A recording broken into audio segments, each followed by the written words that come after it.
হরগোবিন্দ চেঁচিয়ে ওঠে, যত সব। উত্তেজনায় কথা শেষ করতে পারে না, তারপর হুড়মুড় করে বলে, দলের মান সম্মান নির্ভর করছে আজকের খেলার উপর।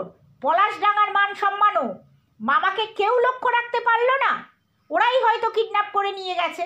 খেলা হয়ে গেলে ছেড়ে দেবে, তখন তো আমাদের যা হবার হয়ে গেছে। 12টা বেজে যাবে। শুভলে, গোবরা। শুভলে ও গোবরা সামনেই ছিল। বিমূঢ়ভাবে ক্যাপ্টেনের দিকে চাইতেই হরগোবিন্দ নির্দেশ দেয়, না না না না না, তোমাদের যেতে হবে না তাকে খুঁজতে। খেলা শুরু হতে চলেছে, রেডি হয়ে নাও।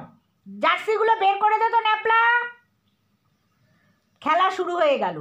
10 মিনিটের মধ্যেই গোল খেয়ে গেল পলাশডাঙ্গা। দত্তপুকুরের সাপোর্টাররা উল্লাসে ফেটে পড়ল।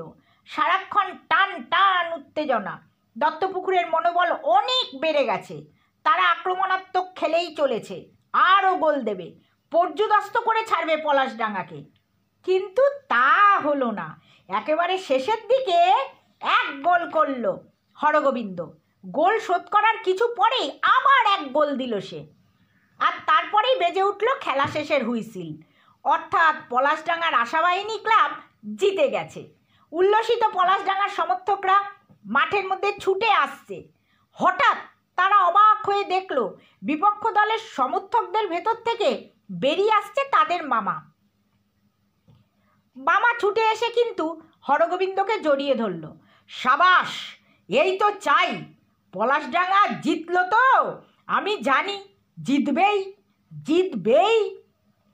ক্লান্ত হরগোবিন্দ হাঁপাতে হাঁপাতে জিজ্ঞেস করলো মামাকে, আমাদের ফেলে কোথায় গিয়েছিলেন? আমাদের দিকে কেন খেললেন না? মামা হাসতে হাসতে উত্তর দেয়, তোদের জন্যই তো খেললাম এই সারাক্ষণ। প্রথম থেকে বিপক্ষ দলের ভেতর ছিলাম। তাদের পক্ষে সাফাই গাইতে গাইতে জেনে নিলাম 2জন বাইরের প্লেয়ারের ফিরিস্তি। কোন দলে খেলে তারা। হাফ টাইমের সময় সেই 2 খেলোয়াড়কে জানিয়ে দিলাম কানে কানে মোক্ষম কথা, আমি কলকাতা থেকে আসছি, প্রাইভেট এক গোয়েন্দা বিভাগ থেকে। তোমরা দলের বাইরে এভাবে খেলে বেড়াচ্ছ কি না তা তোমাদের কর্তৃপক্ষ জানতে চায়। আমার পক্ষে এ খবর দেওয়ার কোনো অসুবিধা নেই। এখানে খেলা অবস্থায় তোমাদের ফটোও নিয়েছি, অন্যান্য তথ্যও নিয়েছি। তবে হ্যাঁ, তোমরা অব্যাহতি পেতে পারো একটা শর্তে, হিসেব মতো খেলবে না তোমরা।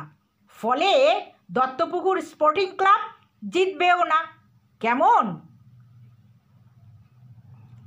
তাতেই কাজ হয়েছে হরগোবিন্দ, তোমরাই জিতেছ। এরপর মামা মাঠের মাঝে